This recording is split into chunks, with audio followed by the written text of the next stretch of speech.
মুর্শিদাবাদের রানীতলা, সেখানেও কিন্তু পুলিশের ওপরে হামলা। রানীতলায় মাটি পাচার রুখতে গিয়েছিল পুলিশ, আর ধারালো অস্ত্র নিয়ে তাদের ওপর চড়াও হয় যারা দুষ্কৃতী। সিভিক ভলেন্টিয়ারকে হাঁসুয়া দিয়ে কোপানো হয় বলে অভিযোগ। মাটি পাচার রুখতে গিয়ে আক্রান্ত হলেন এসআই, কনস্টেবল, সিভিক ভলেন্টিয়ার সহ 4 জন। পুলিশ সূত্রে খবর, গতকাল পিরোজপুর ঘাটের কাছে মাটি কেটে ট্রাক্টরে করে মাটি পাচার চলছিল। আটকাতে গিয়েছিলেন পুলিশ আধিকারিক এবং সেই সময় আক্রান্ত হয়েছেন পুলিশ কর্মী এবং সিভিক ভলেন্টিয়াররা। এই ঘটনায় দুজনকে রানীতলা থানার পুলিশ গ্রেফতার করেছে। বেশ কয়েকজনের বিরুদ্ধে এফআইআর দায়ের হয়েছে। ধৃতরা ইসলামপুর থানা এলাকার বাসিন্দা। কোথাও মাটি পাচার আটকাতে গিয়ে আক্রান্ত হতে হচ্ছে পুলিশ কর্মীদের, আবার কোথাও একেবারে জেলার পর জেলায় ক্যাম্পে ঢুকে পুলিশের ওপরে হামলা, বেধড়ক মারধর। সোনামুখীর উত্তর বেশিয়া ক্যাম্পে আক্রান্ত হলেন পুলিশ কর্মীরা। দীর্ঘদিন ধরে দামোদর থেকে বেআইনিভাবে বালি তোলা হচ্ছিল বলে পুলিশের কাছে খবর ছিল। পুলিশ এই অনুযায়ী ব্যবস্থা নেয়, আর এর জেরেই রাতে পুলিশ ক্যাম্পে ঢুকে অন্তত 50 থেকে 60 জন হামলা চালায় বলে অভিযোগ। মারধরে আহত হয়েছেন একজন এনপিএফ এবং 2 জন সিভিক ভলেন্টিয়ার। এই ঘটনায় 7 জনকে গ্রেফতার করেছে সোনামুখী থানার পুলিশ।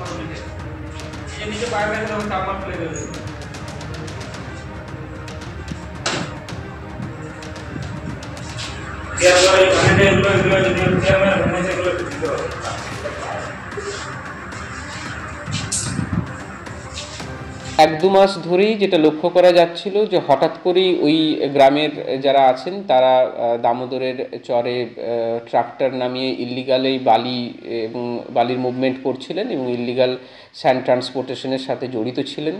ইনফরমেশন পেলে আমরা তৎক্ষণাৎ গিয়ে সেগুলোকে ইন্টারসেপ্ট করতাম এবং বিগত 2-3 মাসে 4-5টি এরকম কেস হয়েছে যেখানে ওই এলাকার মানুষজনকে অ্যারেস্ট করা হয়েছে এই কাজের সাথে জড়িত থাকার কারণে, এবং যেসব গাড়িগুলোকে ব্যবহার করছিলেন তারা সেই গাড়িগুলোকেও আমরা সিজ করি।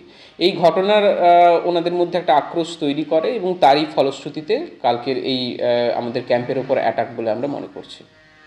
মুখ্যমন্ত্রীর কথা ইশার আগেই বালি চুরি বন্ধ করতে বীরভূম জেলা প্রশাসনকে কড়া বার্তা দিয়েছিলেন মুখ্যমন্ত্রী। তারপরেও বন্ধ হচ্ছে না বালি পাচার। কি বলেছিলেন 2রা জানুয়ারি দেখুন। আমি বীরভূমের ডিএমকে ডাকছি বিধান, হঠাৎ এমন কি হলো যে বালি সবচেয়ে বেশি পাচার ওখানে হচ্ছে, যেখানে লিকেজ হচ্ছে। আমি তোমার সময় দিচ্ছি, 7 দিনের মধ্যে এগুলোকে রিকভারি করো। কোনো নেতার কথায় কাজ হবে না।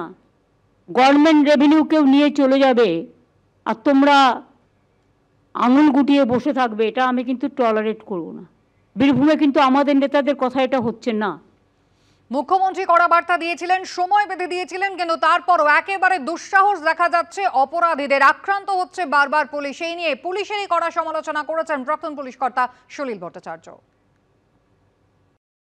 বলছে আমরা এরকম ধরপাকড় করেছি বলে ওদের একটা আমাদের উপর আক্রোশ হয়েছিল পুলিশের উপরে।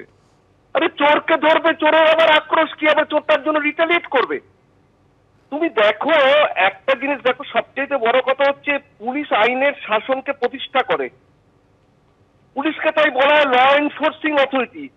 পুলিশ একটা রাষ্ট্র আর রাজ্যের মুখ, পুলিশের ঊর্ধ্বে শাসনের প্রতীক। আজ দেখো দিকে দিকে পুলিশ আক্রান্ত হচ্ছে।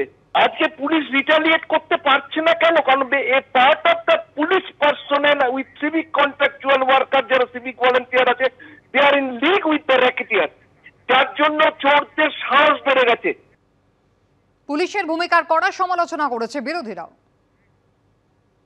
আসলে ব্যাপারটা না, সবচেয়ে বড় পশ্চিমবঙ্গের বালিচোর তিনি ওনার পাশের ঘরে থাকেন। ওর ভাইপো হচ্ছে পশ্চিমবঙ্গের সবচেয়ে বড় বালি মাফিয়া।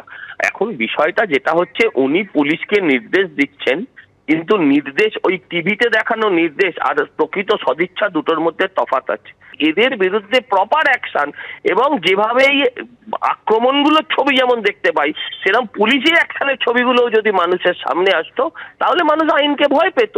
এই সরকার যাদবপুর বিশ্ববিদ্যালয়ের মধ্যে পুলিশ ফাঁড়ি বানাতে চায়, এদিকে বাঁকুড়ায় যেখানে বালি পাচার হচ্ছে সেখানে পুলিশ ফাঁড়ি বানাতে গিয়ে সেই পুলিশ ফাঁড়ি আক্রান্ত হচ্ছে। এর থেকে বোঝা যাচ্ছে এই সরকারের প্রায়োরিটি কোনটা আর পুলিশের যোগ্যতা কি। এবং একটার পর একটা ঘটনায় যেরকম ভাবে তৃণমূলের গুন্ডাদের হাতে পুলিশ মার খাচ্ছে, এবং প্রতি ক্ষেত্রে আপনারা খবর নিয়ে দেখুন, 2-1 নামকাবাস্তা গ্রেপ্তার হয়, গ্রেপ্তার হওয়ার 48 ঘন্টার মধ্যে তারা বেল পেয়ে গিয়ে আবার ভালো করে তৃণমূল এবং ভালো করে মাফিয়াগিরি করে।